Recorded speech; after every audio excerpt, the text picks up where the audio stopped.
Po, Klodi. Klevi më dëgjon? Po.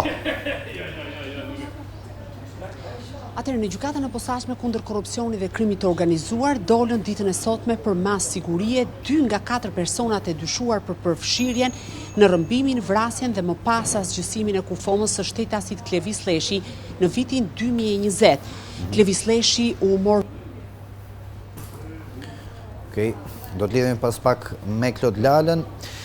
Vrasja e Klevis Leshit është zbuluar nga një hetim i SPAK i mbështetur në hetimet dhe të dhënat e aplikacionit Sky ECC, i cili goditi një grup të strukturuar kriminal që urdhroi vrasjen e Leshit në vitin 2020.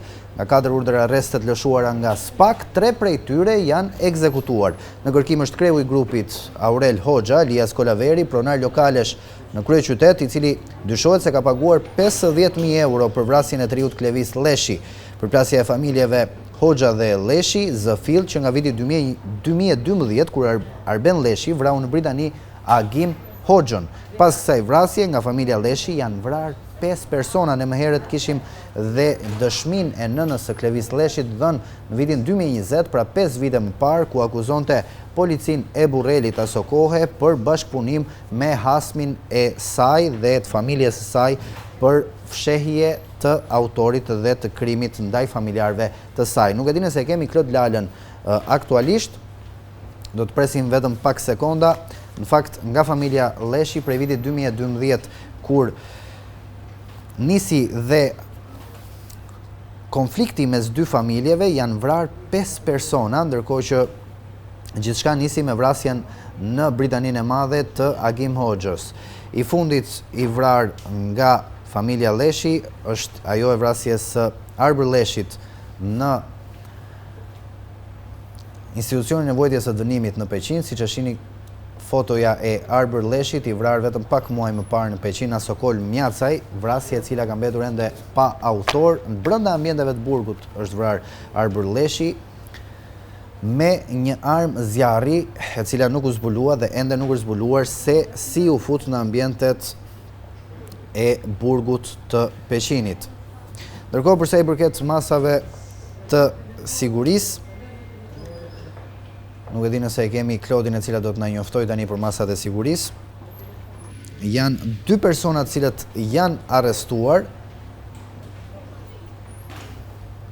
Ne do të kemi komunikimin me telefon me Klod Lalën. Nuk e di nëse kemi Klodin. Klodi më dëgjon? Po, më dëgjoni. Po, Klevi? Po, të lutem na komuniko masat e sigurisë dhënë nga GKK-ja. Atë po realizojmë bashkë të lidhje telefonike për sa kohë që kemi një defekt teknik, megjithatë në gjykatën e posaçme kundër korrupsionit dhe krimit të organizuar dolën ditën e sotme për mas sigurie 2 nga 4 personat e dyshuar për përfshirje në rrëmbimin, vrasjen dhe më pas zhdukjen e trupit të Klevis Leshit në vitin 2020 në zonën e Burrelit. Eshtrat e të rinj u gjetën në një fshat të Kurbinit disa kohë më vonë. Sabah Nuzi akuzohet nga SPAK si personi që ekzekutoi Klevis Leshin kundrejt një shume prej 50.000 eurosh që dyshohet se i ka marrë nga Aurel Hoxha Elias Kolaveri, që konsiderohet edhe kreu i grupit ky i fundit në kërkim. Në seancë fitore, Sabah Nuzi i ka mohuar akuzat, por prokurorët e posaçëm kanë pretenduar se kanë prova që implikojnë ato në krimin e rënd dhe në sagën e hakmarrjes dhe gjakmarrjes mes 2 familjeve, Hoxha dhe Leshi. Sipas prokurorëve, nga zbërthimi i aplikacionit të koduar Sky ECC janë gjetur komunikime të cilat flasin për mënyrën e përgatitjes dhe negocimit mes Aurel Hoxhës dhe Sabah Nuzit kundër mjetës ishte Sajmir Kolaveri me qëllim për të organizuar vrasjen e Klevis Leshit në shenjë gjakmarrje për vrasjen e Agim Hoxhës në vitin 2012 në Britaninë e Madhe.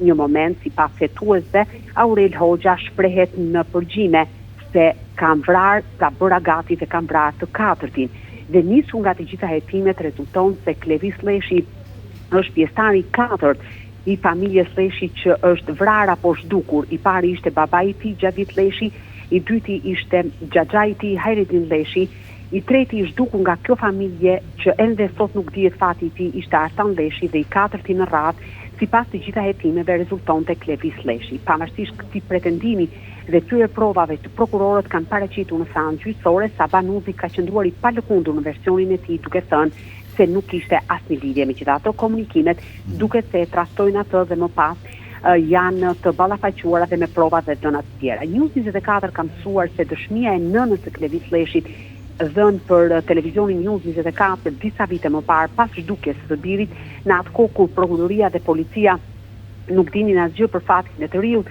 është një provë që është përdorur nga SPAK në këtë dosje hetimore, e po ashtu si prova janë përdorur edhe disa letra që kanë ardhur në adresë të oficerëve të byrosh kombëtare të hetimit, ku informonin me detaje lidhur me mekanizmin e vrasjes, por edhe mënyrës se si ishte fshehur trupi i Klevis Leshit, që sikur se thash zbulua disa kohë më vonë në një fshat të Kurbinit. I dyti person që ka dalë përpara gjykatës ditën e sotme është Samet Loka, i cili është në masën e sigurisë arrest në shtëpi përderisa rezulton të jetë i përfshirë në veprën penale të pastrimit të parave bashkë me kreun e grupit Aurel Hoxha, i cili ndodhet në kërkim ndërkombëtar. Sipas SPAK, Aurel Hoxha, vëllai i Agim Hoxhës i vrarë në vitin 2012 në Britaninë e Madhe nga Arben Leshi, e krijoi grupin kriminal me qëllimin e vetëm për të marrë gjakun e vëllait, sikur se thash që u vrave doq në Britaninë e Madhe.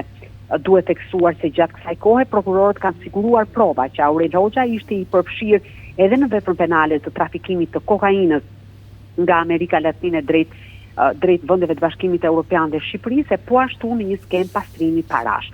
Dhe pikërisht në këtë skem pastrimi parash, dyshohet se ishte i përfshirë edhe Samet Loka, i cili për momentin do të mbahet në masën e arrestit në shtëpi. Ndërkohë Sajmir Kolaveri, i cili ka ndërmjetësuar mes Aurel Hoxhës dhe Sabanuzit për vrasjen e Klevis Leshit dhe ka bërë pagesën prej 50.000 euro tek ky fundi, është arrestuar në Itali dhe pritet të ekstradohet në drejtim të Shqipërisë.